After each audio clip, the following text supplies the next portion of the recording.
Hello दोस्तों, स्वागत है आप सभी का आपके अपने इस YouTube चैनल निट जी ज्ञान पर। तो आज हम जो है स्टार्ट करने वाले हैं क्लास 12th की फिजिक्स। तो सबसे पहले जो टॉपिक आता है क्लास 12th की फिजिक्स में, वो आपने देखा है कि भाई आप सबसे पहला चैप्टर खोलते हो एनसीईआरटी की बुक का, तो आपको टॉपिक दिखता है electric charge and electric field, है ना। ऊपर बड़ा बड़ा अक्षरों में लिखा रहता है। तो आज जो है मैं इस टॉपिक से स्टार्ट करूंगा और बिल्कुल बेसिक से समझेंगे हम कि इलेक्ट्रिक चार्ज क्या है, और ये सारी चीजें हम जो है धीरे धीरे जब जैसे जैसे हम चैप्टर के अंदर जाएंगे वैसे वैसे हम समझते हुए चलेंगे। तो सबसे पहले हमें ये समझना है इस चैप्टर में एंटर करने से पहले इसका कुछ इंट्रोडक्शन, कि अगर मैं आपके सामने कुछ एग्जाम्पल बोलता हूं, जैसे कि मान लो आपने देखा होगा कि जैसे बिजली कड़कती है ना। तो बिजली कड़कती है तो लाइटनिंग होती है, तो वो लाइटनिंग क्यों होती है, ये पहला एग्जाम्पल आपके सामने। दूसरा एग्जाम्पल, कई बार आपने देखा होगा आप जैसे ही किसी मतलब दरवाजे को टच करते हो, हैंडल को टच करते हो तो आपको झटका लगता है, या आप अपने किसी दोस्त को एकदम टच करते हो तो एकदम झटका लगता है। आपने ये वाला भी एग्जाम्पल देखा होगा। इसके बाद आपने देखा होगा कि जो ट्रक होते हैं उनके पीछे एक चेन लटकी हुई होती है, वो क्यों लटकी हुई होती है ना। ये तीसरा एग्जाम्पल मैंने आपको बताया। चौथा एग्जाम्पल, मगर मान लो आपके पास कोई कंघा है और ड्राई हेयर से आप उसको रब करो, उसके बाद छोटे छोटे कागज के टुकड़ों को उठाने की कोशिश करो, तो वो जो कागज के टुकड़े हैं उस कंघे के साथ अट्रैक्ट हो जाते हैं। ये चौथा एग्जाम्पल हो गया। अब आप बोलोगे सर हमने ट्रक के पीछे चेन तो लटकी हुई देखी है, लेकिन हमारी जो कार है, हमारे घर में जो कार है, मैंने उसमें तो हमने चेन लटकी हुई नहीं देखी है, तो वहां क्या सीन है। तो ये हो गया आपका पांचवा एग्जाम्पल। इन पांचों एग्जाम्पल में अगर मैं आपको ये समझाने की कोशिश करूं, बेसिकली रीजन क्या है इनके पीछे का जो रीजन है वो है इलेक्ट्रोस्टैटिक। यहां पर मैं पांचों एग्जाम्पल एक एक करके लिखूंगा। आज बेसिकली हम जो है electric charge and electric field वाला जो चैप्टर है स्टार्ट कर रहे हैं, और मैंने आपको 5 एग्जाम्पल बताए हैं। सबसे पहले मैं चैप्टर का नाम लिख रहा हूं electric charge and electric field.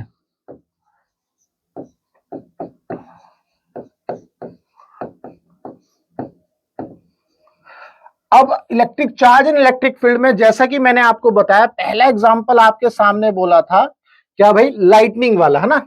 Lightning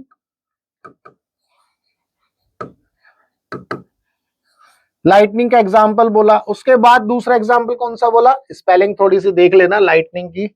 इसके बाद दूसरा एग्जांपल कौन सा बोला था मैंने, ट्रक के पीछे जो चेन लटकी हुई होती है ना, chain.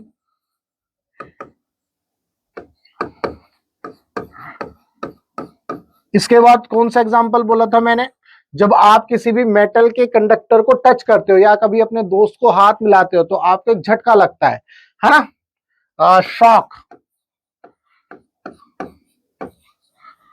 Due to sudden touch. ठीक है। चौथा एग्जांपल कौन सा बताया मैंने भाई, चौथा ये बोला कि अगर आप किसी भी कंघे को ड्राई हेयर से रब करते हो, उसके बाद वो छोटे छोटे कागज के टुकड़े को क्या करता है, वो अट्रैक्ट कर लेता है ना। कॉम्ब वाला एग्जांपल मैं ऐसे लिख देता हूं, कॉम्ब प्लस पेपर। इसके बाद एक और एग्जांपल बताया, जो आपके घर में कार है, कार में चेन नहीं होती,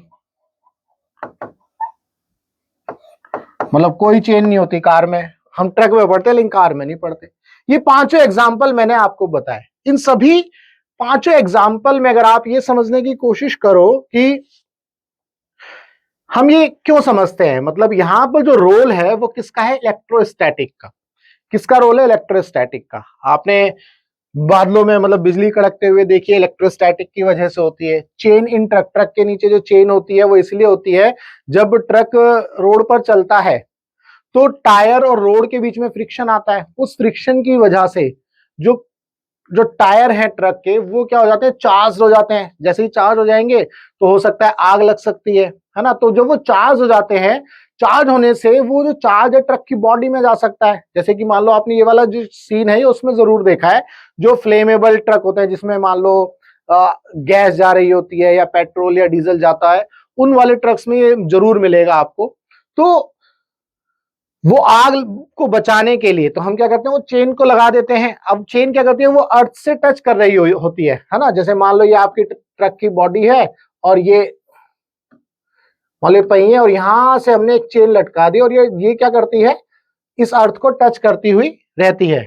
तो जो भी चार्ज जब ट्रक के टायर की वजह से जो फ्रिक्शन होगा टायर और रोड के बीच में, उसमें जो फ्रिक्शन आएगा उसकी वजह से बॉडी चार्ज हो जाएगी। चार्ज हो जाएगी तो ये चार्ज है जो है ट्रक की बॉडी में जा सकता है। अगर मान लो इसमें फ्लेमेबल मटेरियल है तो उसमें आग लग सकती है। तो इसी को बचाने के लिए ये क्या होता है, जब चेन लटकी हुई होती है तो चार्ज जो है यहाँ से अर्थ में जाता रहता है। ठीक है, तो ये भी एग्जाम्पल किसके अंदर आता है, इलेक्ट्रोस्टैटिक के अंदर आता है। अब जैसा कि मैंने बोला कि आप जब किसी भी मेटल कंडक्टर को एकदम टच करते हो या आप अपने किसी दोस्त से हाथ मिलाते हो तो एकदम झटका लगता है। ऐसा क्यों होता है? ये नॉर्मली कब होता है, जैसे मान लो आप जिम कर रहे हो, है ना, आप जिम कर रहे हो। अब जिम कहाँ करते हो, आप रबर मैट पर कर रहे हो मान लो। अब रबर मैट और आपकी बॉडी में क्या हो रहा है, फ्रिक्शन हो रहा है। एक्सरसाइज करते वक्त भाई बहुत तेजी से भाग रहे हो, चल रहे हो, तो आपकी बॉडी क्या हो जाती है, चार्ज हो जाती है ना, फ्रिक्शन की वजह से। वो फ्रिक्शन कहाँ हो रहा है, आपकी बॉडी और वो जो रबर मैट है उसके बीच में। जब आपकी बॉडी चार्ज हो जाती है तो आप किसी भी मेटल कंडक्टर को एकदम टच करोगे तो एकदम झटका लगेगा। ये भी किसका एग्जांपल है, आपका इलेक्ट्रोस्टैटिक का। इसके बाद कंघे और पेपर का, ये आप जो है ट्राई कर सकते हो। मान लो कंघे को ऐसे रब करना और कागज के छोटे छोटे टुकड़ों के पास लाना, वो क्या कर लेगा, उसको अट्रैक्ट कर लेगा। ये भी इलेक्ट्रोस्टैटिक का एग्जांपल है। फिर क्या है, कार और चेन वाला। कार मतलब कार में चेन नहीं होती, ट्रक में तो है। तो यहां पर क्या सीन है भाई, अब जब कार चलती है तो आपने देखा होगा मूवियों में, जब कार बहुत तेजी से चलती है तो उसके पीछे एकदम आग से निकलती हुई जाती है ना। वो बेसिकली क्या है, फ्रिक्शन की वजह से उसमें भी क्या आ गया, चार्ज आ गया। अब यहां तो चेन नहीं लटकी तो चार्ज कहां जाएगा भाई, थोड़ा सोचो बताओ। तो ये जो चार्ज है वो कहां जाएगा, थोड़ा सा दिमाग लगाओ आप भी, तो आपको पता चलेगा कि हाँ यार, सोचो आप थोड़ा सा, मतलब मैं तो आपको बता ही दूंगा, थोड़ा आप सोचो कि वो चार्ज कहां जाएगा। जब वो चार्ज जो है ना, जब कार की बॉडी में आता है तो कैसे जाएगा, वो जो कार के टायर हैं वो कैसे होते हैं, वो इंसुलेटिंग प्रॉपरली नहीं होते, यानी कि उसमें कंडक्टिंग मटेरियल मिलाया जाता है। अगर आप कार का टायर लो और उसको काटो तो आप देखोगे कि उसके अंदर क्या होगा, एक कंडक्टिंग मटेरियल मिलाया जाता है। कंडक्टिंग मटेरियल मतलब क्या, जैसे वायर होगी, तो आप देखना टायर को काटोगे तो आपको उसमें वायर दिखेगी। वो वायर बेसिकली कंडक्टिंग मटेरियल है। जब फ्रिक्शन की वजह से चार्ज प्रोड्यूस, मतलब चार्ज आता है टायर के अंदर, है ना, चार्ज आता है, तो वो चार्ज जो है उस कंडक्टिंग मटेरियल के जरिए कहाँ चला जाता है, वो उसमें अर्थ में चला जाता है। तो इससे हमारी कार जो है सेफ हो जाती है। या फिर मान लो लाइटनिंग होती है, बिजली गिरती है कहीं पर, आपने देखा होगा बिजली गिरती है, तो वो बिजली मान लो कार की बॉडी पर गिर गई तो वो कैसे जाएगी, वो टायर के थ्रू ही होती हुई अर्थ में चली जाती है। तो वो बिजली गिरी मतलब चार्ज गिरा, वो चार्ज जो है कार की बॉडी से होते होते टायर में जाता है, टायर से जो है अर्थ में चला जाता है, क्योंकि टायर जो है अर्थ के कांटेक्ट में है। और यहाँ पर जो टायर वो कैसे होते हैं, कंडक्टिंग होते हैं, बिल्कुल भी इंसुलेटिंग नहीं होते। मतलब उसमें मिक्स किया जाता है कंडक्टिंग मटेरियल, किस फॉर्म में, वायर के फॉर्म में। तो भाई आपने ये एग्जाम्पल सारे पढ़ लिए। अब ये जो सारे एग्जाम्पल हैं, जैसा कि मैंने अभी बोला, ये सारे एग्जाम्पल हम किसके अंदर पढ़ते हैं, इलेक्ट्रोस्टैटिक के अंदर पढ़ते हैं, या इलेक्ट्रिक चार्ज इसके अंदर पढ़ते हैं।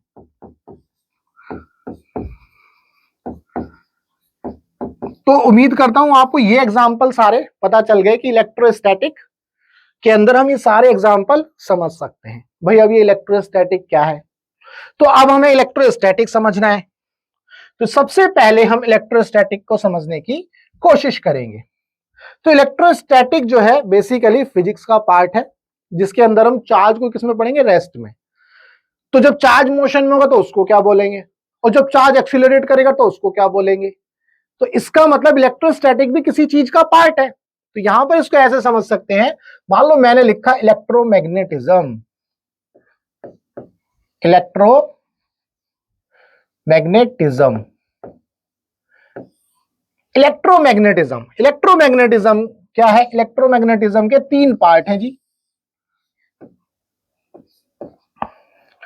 इलेक्ट्रोमैग्नेटिज्म के तीन पार्ट हैं। अब ये इलेक्ट्रोमैग्नेटिज्म क्या है, इलेक्ट्रोमैग्नेटिज्म सीधा सीधा ये है आपका स्टडी ऑफ चार्ज। अभी हमने इलेक्ट्रोस्टैटिक के एग्जांपल देखे, उसमें देखा जो करंट लगता है, शॉक लगता है ना, या लाइटनिंग हो रही है, वो किसकी वजह से होती है, चार्ज की वजह से। तो यहां पर इसका मतलब हम जो है चैप्टर के अंदर जाने वाले हैं, अभी तो हमने एग्जाम्पल देखे थे, अब चैप्टर के अंदर जब जाएंगे तो इसका मतलब हम क्या पढ़ेंगे, चार्ज के बारे में पढ़ेंगे, study of charge. Study of charge is the electromagnetism. ठीक है जी, हमें चार्ज के बारे में पढ़ना है। अब चार्ज के बारे में पढ़ना तो है, लेकिन कैसे कैसे पढ़ना है। जैसे कि आप मोशन पढ़ते हो, मोशन के अंदर आप क्या पढ़ते थे, आपको याद होगा, पहले आप पढ़ते थे स्टैटिक, यानी कि जब कोई ऑब्जेक्ट मोशन में है, यानी कि मैकेनिक्स का पार्ट हुआ करता था, आपने देखा होगा मैकेनिक्स। ठीक है भाई, मैकेनिक्स में आपने क्या पढ़ा था, स्टैटिक्स पढ़ा था। उसके बाद क्या पढ़ा था आपने, काइनेमेटिक्स पढ़ा था। उसके बाद आपने क्या पढ़ा था, काइनेटिक्स पढ़ा था, जिसको हम डायनामिक्स भी बोलते हैं। तो आपने 3 पार्ट पढ़े थे मोशन के अंदर। स्टैटिक में जब ऑब्जेक्ट रेस्ट में होती है, काइनेमेटिक्स में जब ऑब्जेक्ट क्या है, मोशन में होती है, लेकिन हम यहां पर उसके कारण नहीं पढ़ते कि किसकी वजह से मोशन होता है, जैसे फोर्स हो गया, मास हो गया, इनको नहीं पढ़ते। काइनेटिक्स में हम जो रीजन है मोशन का उसको भी पढ़ते हैं, साथ में वेलोसिटी, एक्सीलरेशन, डिस्प्लेसमेंट, ये सब पढ़ते हैं। ठीक है, वो 3 जो क्लासिफिकेशन आपने क्लास 11th में देखे हैं, बिल्कुल ऐसे ही हम यहाँ पर चार्ज के बारे में भी पढ़ेंगे। जब चार्ज रेस्ट में होगा, लेट्स से मैंने बोला चार्ज एट रेस्ट, देखो बिल्कुल बेसिक से बता रहा हूं, आप चाहो तो अपने अपने नोट्स भी बना सकते हो। आप अपने नोट्स बनाते हुए चलो चैप्टर को, मतलब साथ साथ में, और बिल्कुल स्टार्टिंग से बताऊंगा, बिल्कुल जीरो से, है ना। तो charge at rest, charge rest में होगा तो उसको हम क्या बोलते हैं, इलेक्ट्रोस्टैटिक।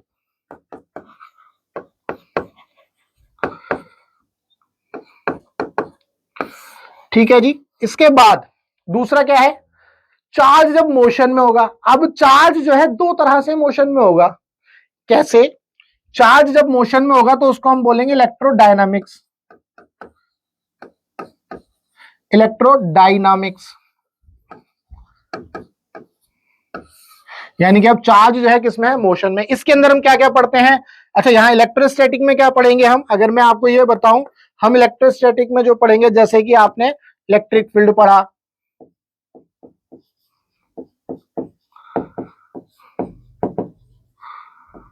पोटेंशियल पढ़ेंगे हम यहां पर, ठीक है, इलेक्ट्रिक फील्ड पढ़ेंगे, पोटेंशियल पढ़ेंगे, ये सब जो है हम इलेक्ट्रोस्टैटिक में पढ़ेंगे। अगर हम इलेक्ट्रोडायनामिक्स की बात करें तो यहां पर जो है चार्ज किसमें होगा, मोशन में होगा। अब चार्ज मोशन में तो होगा, लेकिन किस तरह से होगा, क्या वो कांस्टेंट वेलोसिटी से मूव करेगा या एक्सीलरेट करेगा। एक्सीलरेट का मतलब है उसकी वेलोसिटी चेंज होगी, यहां ये समझना जरूरी है। चार्ज जो है मोशन में तो होगा, लेकिन इसके अंदर एक्सीलरेशन 0 होगा, यानी कि एक्सीलरेट नहीं करेगा, कांस्टेंट वेलोसिटी हो गई, यानी कि जो वेलोसिटी है वो क्या हो गई जी, कांस्टेंट हो गई। ठीक है, कांस्टेंट वेलोसिटी क्या होगी, कांस्टेंट। तो अब यहां क्या क्या पढ़ेंगे, यहां पर हम पढ़ेंगे जैसे कि करंट पढ़ेंगे आपका,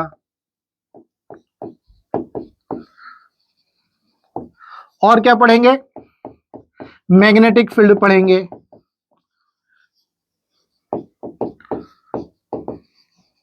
ठीक है,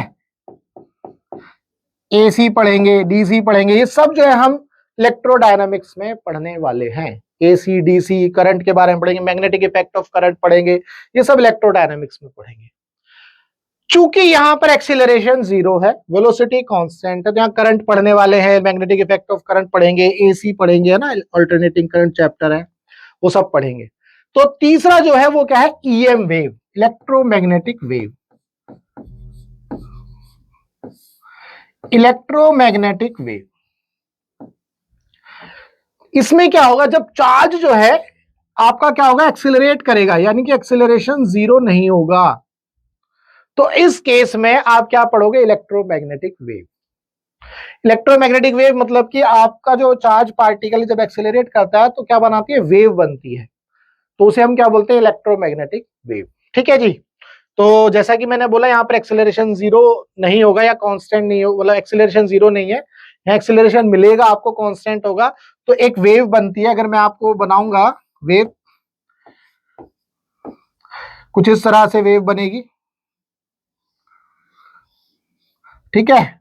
और ये तीनों मतलब इसमें तीनों वेक्टर मिलेंगे आपके, इस तरह से वेक्टर जाएंगे। देखेंगे हम इसको बाद में जब इलेक्ट्रोमैग्नेटिक वेव पढ़ेंगे।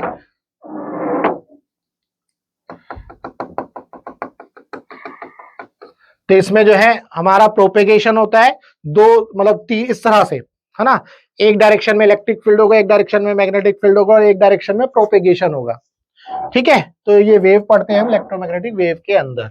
तो ये है आपका मोटा मोटा इलेक्ट्रोमैग्नेटिज्म, जिसके अंदर हम क्या पढ़ते हैं, चार्ज के बारे में पढ़ते हैं। अगर चार्ज रेस्ट में होगा तो इलेक्ट्रोस्टैटिक आ जाएगा, अगर चार्ज मोशन में होगा यानी कि एक्सेलरेशन, उस केस में हम जीरो मानेंगे तो हम इलेक्ट्रिक करंट पढ़ेंगे, मैग्नेटिक इफेक्ट ऑफ करंट पढ़ेंगे, एसी पढ़ेंगे, सब पढ़ने वाले हैं।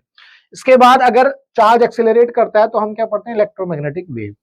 तो भाई आपकी क्लास 12th में भाई आपका पहला chapter electric charge and field, उसके बाद potential and capacitance, electric current, magnetic effect of current, earth magnetism वाला चैप्टर, इसके बाद इलेक्ट्रोमैग्नेटिक इंडक्शन, देन, है ना, फिर इसके बाद एसी। ये जो टॉपिक है 7 चैप्टर आपके यहां तक होने वाले हैं, यहां तक होने वाले हैं 7 चैप्टर, तो आपको ये याद रखने हैं। तो यहां तक मैं लिख देता हूं, आपके 7 चैप्टर जो है आपको पढ़ने हैं। तो यहां से आपका बेसिक बनेगा और तब जो है आप आगे समझ पाओगे बाकी फिजिक्स को। तो ये बहुत इंपॉर्टेंट पोर्शन है, चाहे आप नीट की तैयारी करो, चाहे आप जेईई की तैयारी कर रहे हो, या फिर आप सीबीएसई में अभी पेपर दे रहे हो।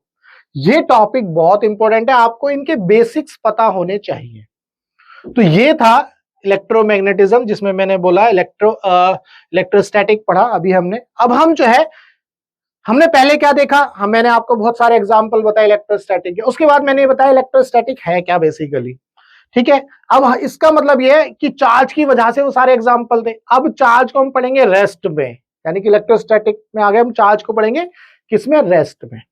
अब हम बेसिकली चार्ज के बारे में पढ़ेंगे। अब हम क्या पढ़ने वाले हैं, चार्ज के बारे में पढ़ने वाले हैं। ठीक है, तो अब एक्चुअल में चार्ज क्या होता है ये समझना बहुत जरूरी है। ठीक है, तो यहां तक मुझे लगता है मोटे मोटे तौर पर आपको ये समझ में आ गया कि क्लास 12th की फिजिक्स में अब हम एंट्री कर चुके हैं। तो अब जो है हम नेक्स्ट वीडियो में चार्ज के बारे में पढ़ेंगे कि चार्ज क्या होता है। यहां तक तो मैंने आपका बेस बनाया, वीडियो छोटी रखेंगे ताकि आपको जो है मतलब मुश्किल ना हो समझने में और कॉन्सेप्ट बहुत क्लियर हो आराम से। तो नेक्स्ट वीडियो में हम किसके बारे में पढ़ेंगे, चार्ज के बारे में पढ़ेंगे। इलेक्ट्रिक चार्ज क्या होता है, किस तरह से वो मतलब बिहेव करता है, मतलब इलेक्ट्रॉन लूज होगा, इलेक्ट्रॉन गेन करेगा तो क्या होगा, दो चार्ज अट्रैक्ट करते हैं तो कौन से करते हैं, रिपेल करते हैं तो कौन से करते हैं, ये सारी चीजें जो हम नेक्स्ट चैप्टर में पढ़ेंगे, नेक्स्ट लेक्चर में पढ़ेंगे। तो चलिए मिलेंगे हम अपनी नेक्स्ट वीडियो में, तब तक के लिए good bye, tata, take care, जय हिंद।